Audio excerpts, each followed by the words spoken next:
शिवाजी, आपसे मैं बात कर रही थी, चीन का बयान भी सामने यहाँ पर आ गया। सीज फायर तुरंत लागू यहाँ पर हो, ये चीन का कहना है। इस वक्त वॉर ब्रेकिंग के जरिए बड़ी खबर इस वक्त हम आप तक पहुंचा रहे हैं। अमेरिकी हमले पर चीन का ये बड़ा बयान यहाँ पर सामने आया। सैन्य कार्रवाई तुरंत रोकी जाए, ये चीन का यहाँ पर कहना है। जिस तरीके से लगातार कई सारे एयरबेसेस को ईरान ने ध्वस्त किया, फिर ईरान पर भी उसी तरीके से अटैक यहाँ पर हुए। अमेरिकी हमले पर चीन का ये बड़ा बयान। देखिए, अमेरिका और चीन एक दूसरे को एक आंख नहीं सुहाते हैं और इसीलिए चीन ने सैन्य कार्रवाई का विरोध यहाँ पर किया। सीज फायर लागू करने की बात यहाँ पर हो रही है। एक शिवाजी, सीज फायर लागू करना, ये बोलना में फ़र्क है। अमेरिका के हमले के बाद जो रूस और चीन का एक प्रकार से ऑब्जर्वेशन आई है, नॉर्मल है, ना वो आउट ऑफ वे जा रहे, ना वो ईरान को कोई हेल्प कर रहे।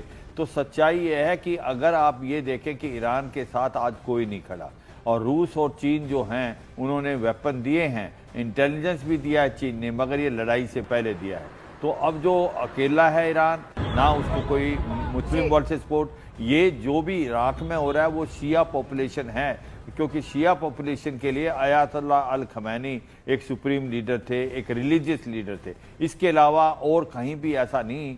तो मुझे लगता है कि ईरान वाकई अकेला है और ईरान के पास जो हम सोच रहे हैं 2-2.5 हज़ार के करीब जो उसकी मिसाइलें हैं, वो कितने दिन चलेंगी। और दूसरी बात है, अमेरिका और इजराइल की जो टेक्नोलॉजी है वो बहुत ज़्यादा फार सुपीरियर है और साइबर वारफेयर और CIA और मोसाद के जो एजेंट्स हैं वो इन्फिल्ट्रेट कर चुके हैं ईरान में। तो वो वक्त वक्त की खबरें दे रहे हैं। ईरान को मालूम था कि अयातुल्लाह अल खमैनी रडार पे है अमेरिका के, और उनको ये भी मालूम था कि 12 दिन की जो पिछली बार लड़ाई हुई थी, जब बातचीत के दौरान अमेरिका ने हमला किया था, हमला कभी भी हो सकता था, तो फिर क्यों नहीं अयातुल्लाह अल खमैनी को उन्होंने ऐसी जगह शिफ्ट किया जो पता नहीं वो क्यों? क्योंकि CIA और मोसाद के एजेंट ने उनकी पल पल की खबरें थी। और जिस प्रकार से पहली स्ट्राइक में अमेरिका ने अयातुल्लाह अल खमैनी और IRGC के कमांडर। शिवाजी, इस बीच एक और बड़ी खबर देखिए यहाँ पर सामने आ रही है। ईरान में अब भी हालात बहुत ज्यादा तनावपूर्ण है। ईरान ने इजरायल पर मिसाइलें यहाँ पर दागी हैं। अब इजरायल पर यह अटैक ईरान की ओर से किया गया। पूरे इजरायल में युद्ध का सायरन इस वक्त बज रहा है। लोगों को सुरक्षित ठिकानों पर जाने के लिए कह दिया गया है। बड़ी संख्या में मिसाइलें इजरायल की ओर बढ़ी हैं। ईरान की तरफ से मिसाइलें यहाँ पर दागी गई हैं। ईरान ने इजरायल पर यह हमले यहाँ पर किए हैं। देखिए, कुछ देर पहले हमने खबर आपको बताई थी कि इजरायल ने ईरान पर हमला किया। अब ईरान बदला यहाँ पर ले रहा है। खामनेई की मौत के बाद देखिए यही कहा जा रहा था, इतना चुप तो बैठेगा नहीं। और जिस बात के डींगे यहाँ पर लगातार हांकी जा रही थी ईरान की ओर से कि उसके बाद जखीरा है मिसाइलों का, उन मिसाइलों का वो इस्तेमाल क्यों नहीं कर रहा था, एक बहुत बड़ा प्रश्न ये था। लेकिन अब उनका इस्तेमाल करता हुआ यहाँ पर दिख रहा है ईरान। देखिए, थोड़ी देर में इजरायल पहुंच जाएंगी तमाम मिसाइलें जो उसकी ओर से दागी यहाँ पर किया जाए। और ऐसे में बड़े हमले, अभी कुछ देर में तस्वीरें भी आपसे सामने आने लगेंगी, वो भी हम आप तक पहुंचाएंगे। न्यूज़ 18 इंडिया पर पूरी अपडेट लगातार हम आपको यहाँ पर दे रहे हैं और सारे एक्सपर्ट से बात भी कर रहे हैं कि आगे क्या हो सकता है। देखिए, ये बहस इसलिए ज्यादा जरूरी है क्योंकि पूरे विश्व पर इसका असर पड़ेगा। जब भी दो देश लड़ते हैं तो पूरे विश्व पर यह असर यहां पर पड़ता है। और देखिए, IDF का इस बीच एक बड़ा बयान निकलकर सामने आया। IDF ने कहा कि हमने सारी मिसाइलें ध्वस्त कर दी हैं जो ईरान ने हम पर फेंकी थी। IDF यानी कि इजरायली डिफेंस फोर्स जो लगातार एक्टिव वहां पर है और बड़ी संख्या में जितनी मिसाइलें वहां पर आ रही हैं उसको ध्वस्त किया जा रहा है। देखिए, हवा में उड़ती हुई मिसाइल यहां पर आई और किस तरीके से उसको ध्वस्त करता हुआ इस वक्त IDF दिख रहा है। वहां का जो एयर डोम सिस्टम है वो भी अपने आप में काफी ज्यादा डिफेंसिव यहां पर है। वॉर ब्रेकिंग के जरिए देखिए, बड़ी खबर इस वक्त यही है कि ईरान ने इजरायल पर कई मिसाइलें दागी, लेकिन IDF का दावा है कि जो मिसाइलें दागी गई हैं उनका खात्मा यहां पर कर दिया गया है। थोड़ी देर बाद तस्वीरें लगातार स्पष्ट होने लगेंगी। जैसे जैसे तस्वीरें हमारे सामने आएंगी हम आपके सामने यहां पर रखते चले जाएंगे। लेकिन उससे पहले ये तमाम तस्वीरें आप यहां पर देखिए। IDF का बयान भी वो देखिए जहां पर ईरान की मिसाइलें मार गिराएंगे, ये IDF ने यहां पर कहा है। ये तस्वीर आप देखिए, ब्लास्ट हो रहा है जगह जगह। ऐसे हालात वहां पर लगातार बने हुए हैं जो तनावपूर्ण यहां बने हुए हैं।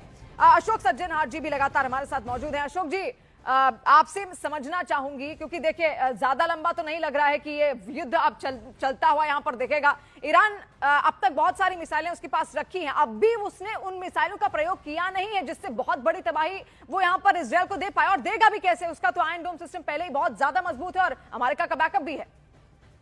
जी आप बिल्कुल ठीक कह रहे हैं। देखिए, एक तो उसका आयरन डोम सिस्टम है, उसके ऊपर उसके और भी अपने बैलिस्टिक मिसाइल डिफेंस सिस्टम लगे हुए हैं। केवल आयरन डोम तो बिल्कुल आखिरी उस पर है, परंतु उसके ऊपर 3 उसके और ऐसे डिफेंस सिस्टम्स लगे हुए हैं। देखिए, एक चीज मैं और बताना चाहूंगा, पिछली बार जब हमला हुआ था तो ये जो मिसाइलें हैं ये सब सऊदी अरेबिया, जॉर्डन वगैरह से होकर ये जाती हैं, इजराइल पहुंच सकती हैं।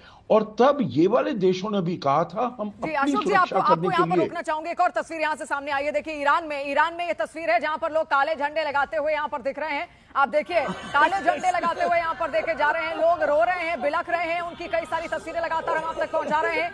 ईरान में ये मातम है एक तरीके से, खामेनेई के जाने के बाद, उसके मारे जाने के बाद ये मातम मनाते हुए ये तमाम लोग वहां पर आपको दिख रहे हैं। आप देखिए हाथ में एक काला झंडा भी बकायदा है, काले कपड़े पहनकर वो लोग वहां पर पहुंचे हुए हैं। चेहरे पर एक शिकन है, एक नाराजगी है, एक अफसोस वहां पर है, गम है उनके चेहरे पर। और खामेनेई के जाने की वजह से, उनके खात्मे की वजह से, जिस तरीके से इजराइल ने उनको अपना टारगेट बनाया, अपना निशाना बनाया, अमेरिका ने जिस तरीके से उनको यहाँ पर खत्म किया गया, इमाम रजा में यहाँ पर देखिए ये काला झंडा ले जाया जा रहा है, जिसका सीधा मतलब ये है कि हम बदला लेंगे, हम बिल्कुल उसी तरीके से बदला लेंगे जिस तरीके से उन्होंने ईरान के supreme leader Ayatollah Ali Khamenei को मार गिराया है, उसी का बदला यहाँ पर लिया जाएगा। आप देखिए वहां पर ये काला झंडा ले जाने का मतलब ही यही है कि इसका बदला लिया जाएगा, यानी कि बैकफायर फिर से यहाँ पर किया जाएगा। और ये तमाम तस्वीरें वहां से जुड़ी हुई लगातार हम आप तक पहुंचा रहे हैं, क्योंकि खामेनेई की मौत पर कहीं जश्न है तो कुछ लोग ऐसे हैं, कुछ चेहरे ऐसे हैं जो बिल्कुल गम में इस वक्त मातम में डूबे हुए नजर आ रहे हैं।